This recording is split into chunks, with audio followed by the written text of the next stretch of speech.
The মিত and Rajeshwari textile, পাইকারি ও খুচরো বিক্রেতা। বেনারসি শাড়ি, ঢাকাই জামদানি শাড়ি, তাঁত শাড়ি এছাড়াও শার্ট, প্যান্ট ও বাচ্চাদের নানান পোশাক পাওয়া যায়। ঠিকানা Nimtala, green farm, Baharampur, Murshidabad. Phone নম্বর 7363023689। মুর্শিদাবাদ লোকসভা কেন্দ্রের গত 19 সালের লোকসভা নির্বাচনে জয়ী তৃণমূল কংগ্রেস প্রার্থী আবু তাহেরের এবার কি তার পায়ের তলা থেকে মাটি সরে যেতে চলেছে? আসন্ন লোকসভা নির্বাচনে মুর্শিদাবাদ লোকসভার আসনে তৃণমূলের উইকেট পড়ে যেতে পারে? অন্য রাজনৈতিক দলের দখলে যেতে চলেছে এমন প্রশ্নই যেন মুর্শিদাবাদ লোকসভা কেন্দ্রের বিভিন্ন এলাকার আকাশে বাতাসে ভেসে বেড়াতে চলেছে। আসছি একটা ছোট্ট বিজ্ঞাপন বিরতির পর।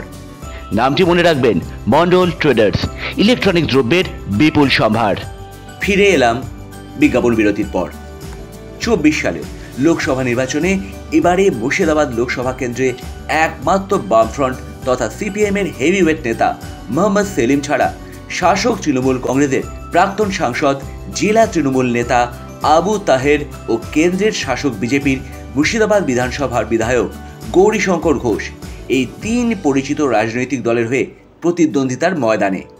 মুর্শিদাবাদ লোকসভা কেন্দ্রের অধিকাংশ মানুষ রাজ্যের শাসক তৃণমূল ও তৃণমূলের নেতাকর্মীদের তেমন বিশ্বাস করতে পারছে না, ভরসা করতে পারছে না বিজেপি দলকেও বলে এমনই ইঙ্গিত পাওয়া যাচ্ছে।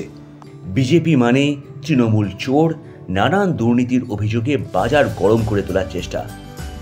অপরদিকে নির্বাচন মানেই ওই চোর দুর্নীতিগ্রস্ত তৃণমূল দলের নেতা কর্মীদের বিজেপিতে এনে হয় ভোটের প্রার্থী করা, না হয় দল ভারী করা।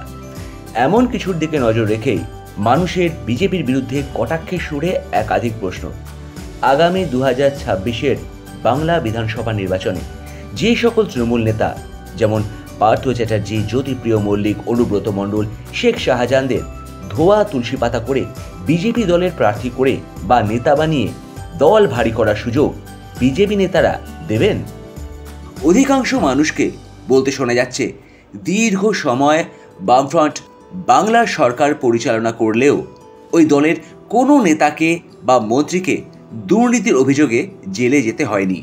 মানুষকে এও বলতে শোনা যাচ্ছে, বামফ্রন্ট তথা সিপিএম এর মুখ্যমন্ত্রী জ্যোতি বসু ও বুদ্ধদেব ভট্টাচার্যকে কোনো অভিযুক্তকে নানানভাবে আড়াল করার চেষ্টা বা একাধিক সত্যকে গোপন করে মিথ্যে বলতে শোনা যায়নি। প্রার্থী আবু তাহের তথা তৃণমূলের বিরুদ্ধে মানুষ যেন আকারে ইঙ্গিতে অনেক কিছুই বলতে চাইছে। একাধিক মানুষকে বলতে শোনা গেছে, এ রাজ্যে বামফ্রন্ট তথা সিপিএমই যেন বিশ্বাস ভরসার জায়গা বলে মনে হচ্ছে। এছাড়া অন্য কোনো রাজনৈতিক দলকে বিশ্বাস ভরসা করা মানে একরকম জুয়া খেলা ছাড়া অন্য কিছু নয়। বিজেপি ধোয়া তুলসী পাতা নয় বলে অভিযোগ। তৃণমূল প্রার্থী আবু তাহের তার নির্বাচনী কেন্দ্রে একাধিক বিধানসভা এলাকায় আবু তাহের তথা তৃণমূলের বিরুদ্ধে গোছা গোছা নানান ব্যাপক অভিযোগ। অপরদিকে দলের ভিতরে নানান গোষ্ঠীদ্বন্দ্ব, অন্তর্দ্বন্দ্ব, আবার মানুষের মনের মধ্যে বামফ্রন্ট তথা সিপিএম এর বিশ্বাসযোগ্যতা চেপে বসতে চলার ঘটনায় তৃণমূল নির্বাচনের ময়দানে যেন কোন ঠাসা হতে চলেছে বলে রাজনৈতিক মহলের কেউ কেউ মনে করছেন। ফিরে আসছি একটা ছোট্ট বিজ্ঞাপন বিরতির পর। তামাম্মা পাবলিসিটি এজেন্সি, বহরমপুর, মুর্শিদাবাদ প্রচারের জন্য ব্যবহার করা হয় স্থানীয় ও দূরপাল্লা প্যাসেঞ্জার বাস, বিভিন্ন স্তরে সেলিব্রিটি, সেমিনার, ইভেন্ট, বিভিন্ন খবর ও বিনোদনের চ্যানেল। ফিরে এলাম বিজ্ঞাপন বিরতির পর। মুর্শিদাবাদ লোকসভা কেন্দ্রের 7টি বিধানসভা এলাকার একরকম বড় অংশের মানুষ যে সংখ্যালঘু সম্প্রদায়ের তা বিভিন্ন মহলের জানা।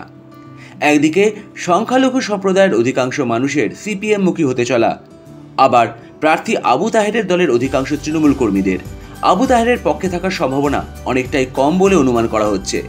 এমন পরিস্থিতিতে মুর্শিদাবাদ লোকসভা কেন্দ্রকে ঘিরে নির্বাচনের দিন যত এগিয়ে আসতে চলেছে, ততই যেন শাসক তৃণমূল তথা আবু তাহেরের পায়ের নিচের মাটি নরম হতে চলেছে বলে রাজনৈতিক মহলের অধিকাংশের ধারণা। আর বামফ্রন্ট তথা সিপিএম এর উপরে মানুষের বিশ্বাস ও ভরসা যদি সত্যিই ভোট বাক্সে ফিরে আসে, তাহলে আগামী দিনে বাংলা থেকে কটি লোকসভার সদস্য নিয়ে সিপিএম সংসদে পুনরায় প্রবেশ করবে তা সময়ই সঠিকভাবে জানিয়ে দেবে বলে বাংলার রাজনৈতিক মহলের ধারণা।